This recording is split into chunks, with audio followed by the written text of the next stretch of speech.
Hello दोस्तों, बड़ों को प्रणाम, छोटों को बहुत सारा प्यार। आज की हमारी कहानी है 4 ब्राह्मणों की। एक दिन महात्मा व्यास जी अपने शिष्यों से कहा, बच्चों, अब आपकी शिक्षा पूर्ण हो गई है। अब आप देश विदेश में कहीं भी जाकर अपनी शिक्षा का लोगों में प्रचार कर सकते हो। यह बात सुनकर सभी शिष्य काफी खुश हुए। अब उनके पास दुनिया में अपना नाम बनाने का अवसर था। महात्मा व्यास जी का आशीर्वाद लेकर वे सब वहाँ से चले जाते हैं। जाने के बाद सब अपनी अपनी आगे की राय बताने लगे। एक कहता है, अब अपनी विद्या से मैं विश्व में अपना नाम करूँगा और एक ज्ञानी ब्राह्मण की उपाधि प्राप्त करूँगा। दूसरा कहता है, मैं तो केवल राजघरानों में अपनी शिक्षा का प्रसार करूँगा, जिससे मुझे महल की सुख सुविधाओं का लाभ मिलेगा।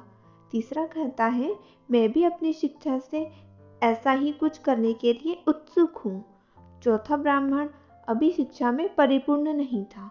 उसने तीनों से प्रार्थना की कि आप तीनों मुझे भी अपने साथ रख लेना।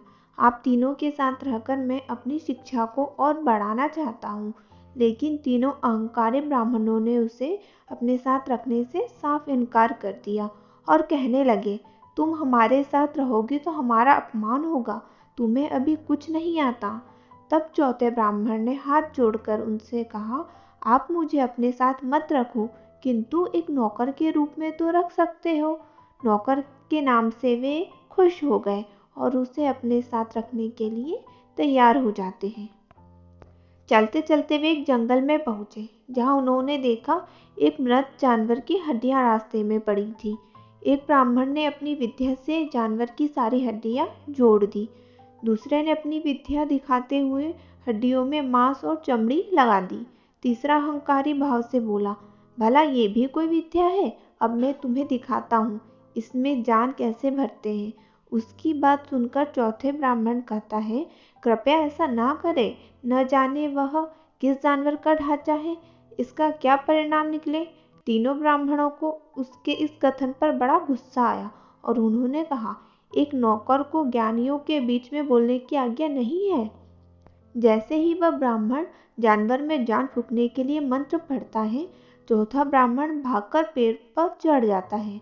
जब उन्होंने जानवर में जान फूंकी तो उन्होंने देखा वह एक घातक शेर था, जो काफी गुस्से में था। अपना गुस्सा और भूख मिटाने के लिए उसने तीनों ब्राह्मणों को अपना शिकार बना लिया। चौथा ब्राह्मण यह सब पेड़ पर चढ़कर देख रहा था। सब कुछ शांत हो जाने के बाद वह पेड़ से उतरा और रोते रोते कहने लगा, बौद्धिक ज्ञान होने से कुछ नहीं होता, वास्तविक बुद्धि भी होनी चाहिए। मोरल ऑफ द स्टोरी, इंसान की वास्तविक बुद्धि ही उसे आगे ले जाती है, अन्यथा किताबी ज्ञान तो कोई भी प्राप्त कर सकता है। 4 ब्राह्मणों की कहानी आपको कैसी लगी, कमेंट के माध्यम से ज़रूर बताएं। Thank you. और चैनल को लाइक, शेयर एंड सब्सक्राइब करना ना भूलें।